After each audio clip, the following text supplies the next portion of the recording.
All right, welcome in everybody. Ready for another deep dive? Definitely always up for a good deep dive. Well, today we're going somewhere a little different. Okay. We're diving headfirst into a world of, well, faith Okay. and healing and honestly, like the power of belief in the impossible. Sounds intriguing. It is. Yeah. We'll be exploring a YouTube video from Pastor Jerry Eze's channel. Okay. The title is, "Oh Lord, Show Me Mercy. My Case is an Emergency NSPPD 21st August 2024. Oh, wow. That's a powerful title right there. It is. Yeah. And the video, Mhm. it really gives you this fascinating look into, well, I'd say a ministry that's, is really gaining traction online. Yeah, absolutely. It is. Mhm. And I think one of the things that I found so interesting when I was watching it was, it's really about fervent prayer and these incredible claims of miraculous healing.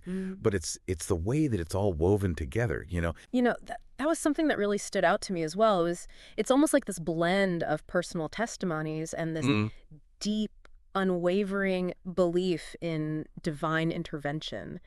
It makes for a very compelling narrative, I'd say. It does. It really does. And and I love how he wastes no time in setting the stage. Yeah. He goes right in and emphasizes the power of faith, God's role as a rewarder. Yeah. And he uses these phrases over and over again, like, he who comes to God must know that he is and is a rewarder of those who diligently seek him. Mm-hmm. But he doesn't just say it, he really builds this sense of, anticipation and collective belief. It's true, that repetition, it serves a very specific purpose in religious rhetoric, Oh, absolutely. It's not just about conveying information. It's about instilling a message deeply, making it memorable, and evoking this emotional response in the listener, or in this case, the viewer. It's, almost like a mantra, reinforcing belief, creating this shared affirmation among his audience. It's very, very powerful. And I feel like he's preparing them for what's coming next, because Yeah. things take a dramatic turn. Yeah. So he shares this incredible story about a woman who was clinically declared dead. Wow. Her daughter, in this moment of utter desperation, she puts the phone playing the live stream right beside her mother's ear. Oh, my goodness. And it's powerful storytelling for sure. It is, yeah. He really draws you in. It's so vivid. You can almost feel the weight of the situation, and the fact that the woman doesn't revive immediately. There's this agonizing wait, it just heightens the tension, right? Yes. Making that eventual return to life, well, that much more miraculous. Ooh, okay. Yeah, exactly. And then, just when you think you can catch your breath, yeah. we're on to the next captivating story. This one is a man recovering from brain surgery.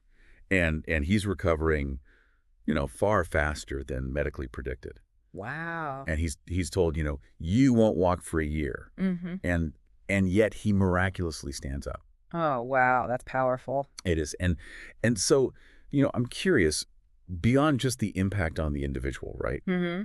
What does this recurring theme of defying doctors' pronouncements, Right. what does that tell us about the broader message? Well, I think it goes beyond simply showcasing individual miracles. Right. Right. Yeah. It really taps into this deep-seated human desire for hope, for possibility, especially when you're confronted with these seemingly insurmountable challenges. It's like saying, hey, even when medical science kind of reaches its limit, there's still room for the extraordinary. Yeah. There's still room for divine intervention. It's that never give up spirit. Exactly. And it ties in so beautifully with the analogy that he uses a little bit later, which is the olive tree. So Pastor Eze presents this image of the olive tree as this symbol of resilience and regeneration. And he draws a parallel between the tree's deep roots and the enduring nature of faith. Right, but there's more to it than just resilience, isn't there? Oh, absolutely. Yeah. Think about it. The olive tree holds such deep cultural and religious significance. For centuries, right. Yeah, oh, yeah. It's been revered as the symbol of longevity, of peace, of victory. And so, I think what Pastor Eze is doing is, connecting this to the bigger picture. Yeah. He's not only highlighting the enduring nature of faith, but also its ability to sustain us through trials, to offer us this sense of hope and renewal, even, when we feel broken, when we feel lost. It's very powerful. It's like saying faith is not just a fleeting emotion. Yeah. but this source of like deep-rooted strength. Absolutely. And then, then we're hit with this wave of testimonials. Oh, yeah.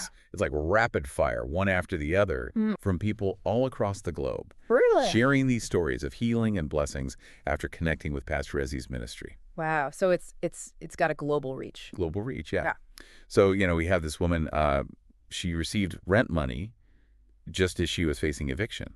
Oh, wow. A doctor who rediscovers a sense of purpose and strength. And then there's this young boy who was born with one testicle, and he seemingly grows another. Wow, the sheer diversity of these experiences, I mean, different locations, backgrounds, different challenges, it really underscores the universality of this message, It does. It suggests that faith, divine intervention, it transcends geographical and personal boundaries. It's like finding solace in knowing that you're not alone in your struggles, that others have found a way through. And maybe you can too. Yeah.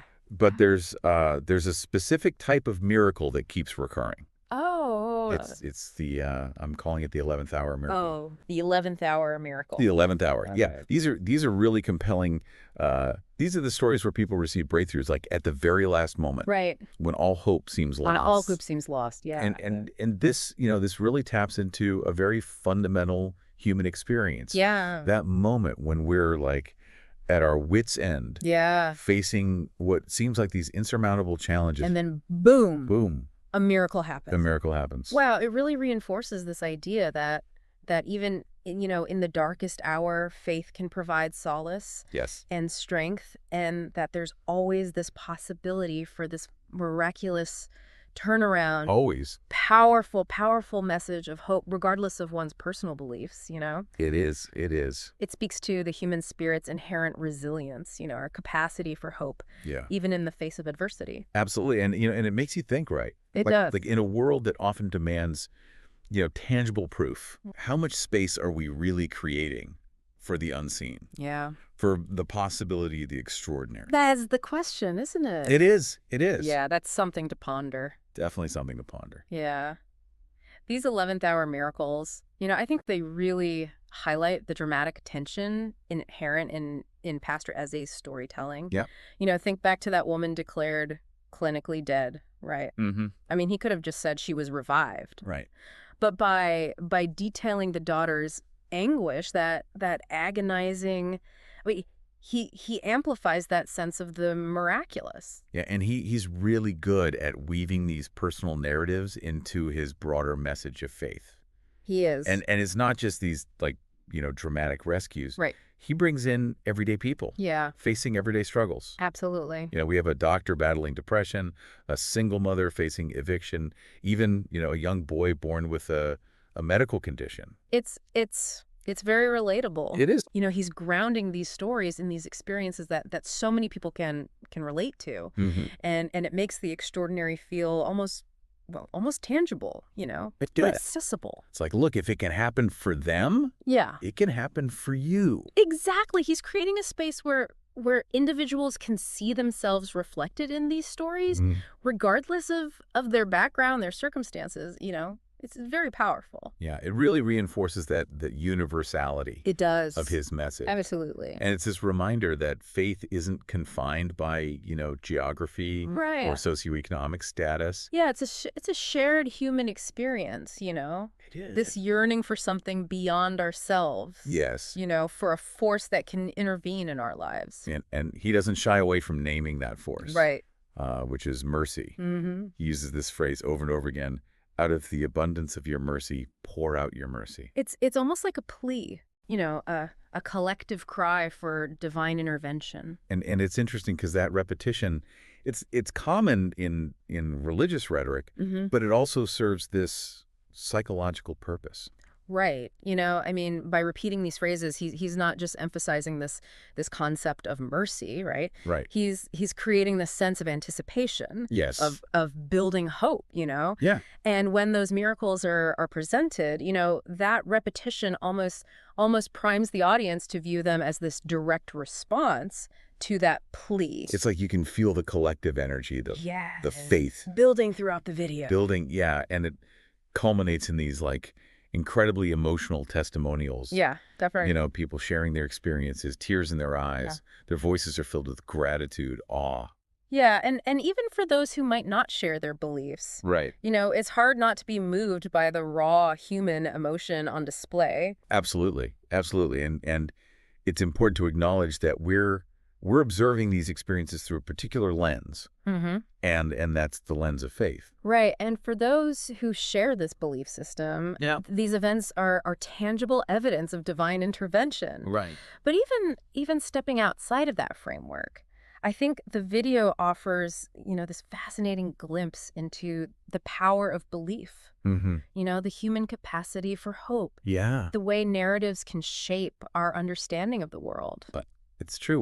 We're drawn to stories, Absolutely. to explanations that offer meaning and comfort, especially when we're faced with difficult circumstances. For sure. And Pastor Eze, he masterfully weaves together these personal narratives, religious rhetoric, and powerful imagery to create this compelling and hopeful message. Yeah. And we've talked about the olive tree as a symbol of resilience, Right. but I'm wondering what other layers of meaning he might be tapping into with this imagery. Well, the olive tree, it's such a powerful symbol, right? It is. I mean, it's steeped in history, mythology.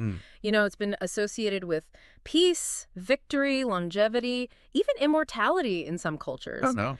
And so when Pastor Eze uses it as this metaphor for faith, he's not simply highlighting resilience. He's connecting faith to something ancient, something that has endured for centuries, suggesting that it too can offer this sense of enduring strength, of rootedness in something larger than ourselves. It's almost like he's saying that faith isn't just about surviving challenges, Right. but it's about thriving in the face of adversity. Exactly. And these 11th hour miracles, they serve as this potent reminder that even when all hope seems lost, there's still a possibility for this miraculous turnaround. Absolutely. And it's not just about waiting passively for a miracle to occur. No. Right. No, he's also emphasizing this active pursuit of faith. The diligent seeking that is rewarded by God. Yeah. It's about cultivating those deep roots, nurturing that inner strength so that we can weather any storm. It's about believing in the impossible. Yes. Even when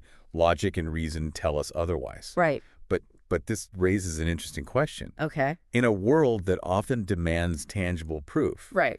how much space do we create for the unseen? Yeah. For the possibility of the extraordinary? That's a question worth pondering, isn't it? It is, yeah. Yeah, perhaps these stories, regardless of our personal beliefs, can serve as this reminder to remain open to the possibility of the unknown, to embrace the mystery, the wonder that lies beyond our current understanding. And to find hope, even in the darkest of hours. Yes. Knowing that sometimes, just sometimes, miracles do happen. They do. We'll continue our exploration of this intriguing world of faith and miracles right after a quick message. So, welcome back to our deep dive into the world of miracles. Before the break, we were talking about the power of belief. And this idea that even when things seem, completely hopeless, there's still this glimmer of hope. Yeah. And what's interesting is that, Pastor Eze, he doesn't just focus on these grand, life-altering miracles. Right. He also brings in this concept of what he calls instant mercy. Instant mercy. Okay. And he suggests that even, small, seemingly coincidental events, those can be seen as divine intervention. Interesting. So it's like he's encouraging his viewers to see the hand of God in everyday occurrences. Yeah, he talks about, time being compressed, things happening simultaneously. Yeah. It's like this domino effect of blessings. Yeah, it's like reframing those everyday experiences through a lens of faith, Right, finding the extraordinary in the ordinary. Finding the extraordinary in the ordinary, exactly. Yeah. Like finding a parking spot right when you need it. Yeah. Or receiving a call that you've been, anxiously waiting for. Absolutely, moments that might otherwise go unnoticed. Yeah. Suddenly become infused with meaning, significance. It is. And it's, again, it's this reminder to cultivate that mindset of gratitude. Recognizing those small miracles, those moments of grace that really kind of pepper our lives. Yeah, that's a powerful message, regardless of one's personal beliefs. It is. It's just It's a good reminder to appreciate the good things, Yeah, big and small, and to maintain that sense of hope, even amidst challenges. absolutely. And speaking of hope, that theme of the 11th hour Yeah, keeps coming back. it does. It does. Those stories where breakthroughs occur at the very last moment. When logic dictates defeat. Yes, Yeah. they're so powerful. They tap into our deepest fears and desires, Yeah. reminding us that even when things seem utterly hopeless, Yeah. there's still that possibility for a turnaround, Hmm. a shift in fortune. Like, think back to the woman facing eviction who finds the rent money just in time. Right. Or the man recovering from brain surgery far quicker than anyone anticipated. Yeah, it's powerful stuff. They offer not only hope, but a sense of agency. Mm-hmm. Like, we're not just passive recipients of fate. No, we're not, Even when facing these seemingly insurmountable odds, Yeah. there's a strength within us. Yeah. A resilience that can be ignited by faith, by belief. Yeah, it's like a call to action. It is. To keep fighting, to keep believing. Yeah. Because maybe, just maybe, a miracle is waiting around the corner. As we conclude this deep dive, I'm left with this lingering question for our listener. Okay. In a world that often demands tangible proof, how much space do we create for the unseen? Yeah. For the possibility of the impossible? It's a profound question. It is. And I think the answer lies within each of us, Yeah. in our own hearts and minds. Yeah. Do we choose to remain open to the mysteries of the universe? Right. To embrace the possibility of miracles? Even when we can't fully explain them. Even when we can't fully explain them. Yeah. Yeah, and perhaps, even if we don't subscribe to a particular faith, Right. we can still find inspiration in these stories, in the human spirit's unwavering capacity for hope, Yes. resilience, and belief in something greater than ourselves. We've journeyed through a world of fervent prayers, compelling narratives, and extraordinary claims of healing.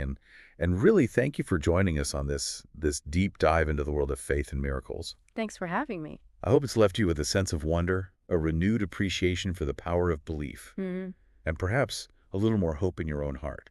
It has for me. Until next time, keep exploring, keep questioning, and never stop believing in the possibility of the impossible.